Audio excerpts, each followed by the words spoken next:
Hi! In front of me is LENOVO Tab Extreme, and today I would like to show you how you can manage autocorrection.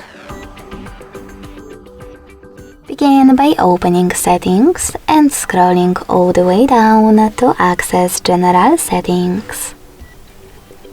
Then click on Languages and Input, On-Screen Keyboard, and Gboard.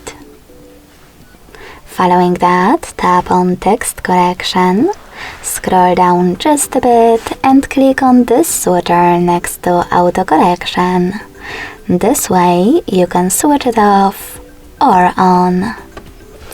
Thanks so much for watching. If you enjoyed this video, don't forget to leave a like, comment and subscribe. Bye!